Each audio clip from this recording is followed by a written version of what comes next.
বিসমিল্লাহির রহমানির রহিম। আসসালামু আলাইকুম। কেমন আছেন সবাই? আশা করছি ভালো। হাজির হয়ে গেলাম নতুন একটা রেসিপি নিয়ে। আমি এখানে হাফ কেজি পটল নিয়েছি, আর পটলগুলোকে আমি ছিলে নিচ্ছি একটা ছোট ছুরির সাহায্যে। আমি সবগুলো পটল ছিলে নিব। আজকে খুবই মজার একটা রেসিপি শেয়ার করব আপনাদের সাথে। আমি সবগুলো পটল এভাবে ছিলে নিয়েছি, এখন একটু কেটে দেখাচ্ছি আপনাদের। এভাবে ছুরির সাহায্যে একটুখানি কেটে ভিতরের অংশটুকু বের করে নিব আমি একটা চামচের সাহায্যে। আমি আরেকটা করে দেখাচ্ছি আপনাদের। আমি সবটুকু এভাবে বের করে নিব, আর এই বাড়তি অংশটুকু কিন্তু আমি ফেলবো না। এগুলো আমি ব্লেন্ড করে এখানে দিয়ে দিব। আমি সবগুলো করে নিয়েছি, আমার সবগুলো করা হয়ে গিয়েছে। আমি একটা ব্লেন্ডারের জার নিয়ে নিয়েছি, এখন সবটুকু আমি ব্লেন্ডারে দিয়ে দিব। এখানে দিয়ে দিব 5-6 কোষ রসুন দিয়ে দিব। আমি 2টা পেঁয়াজ নিয়েছি, 2টা ছোট টমেটো নিয়েছি। এখন আমি এগুলো দিয়ে দিচ্ছি, দিয়ে ব্লেন্ড করে নিব। আমি ব্লেন্ড করে নিয়েছি।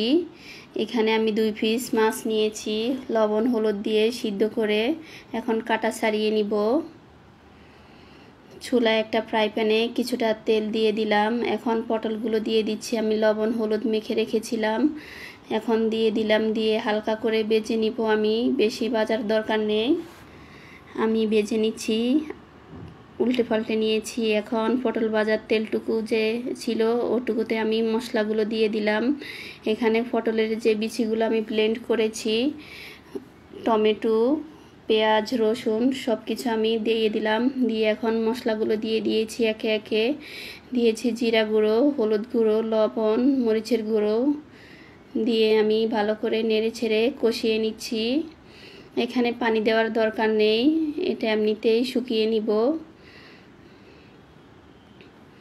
আমি কিছুক্ষণ পর পর এটা নেড়ে নিব, নেড়ে রান্না করে নিব।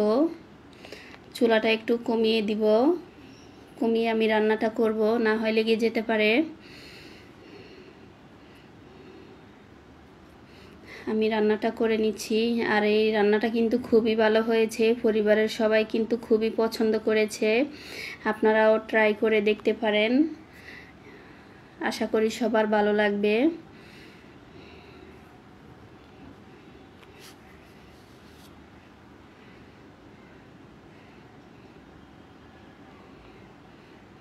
আমি রান্না করে নিয়েছি,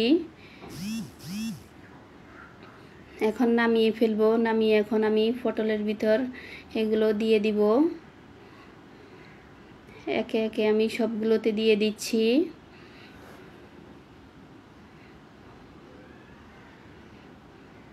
আমার সবগুলো দেওয়া হয়ে গিয়েছে।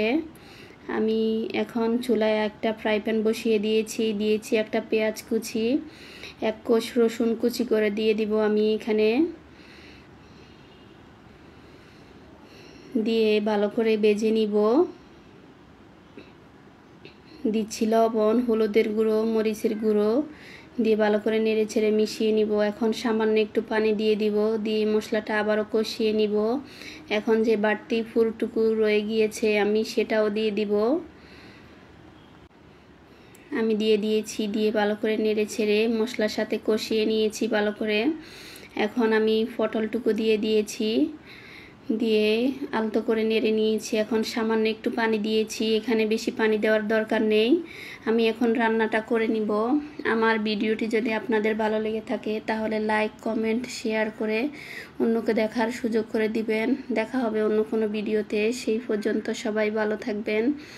আল্লাহ হাফেজ। আসসালামু আলাইকুম।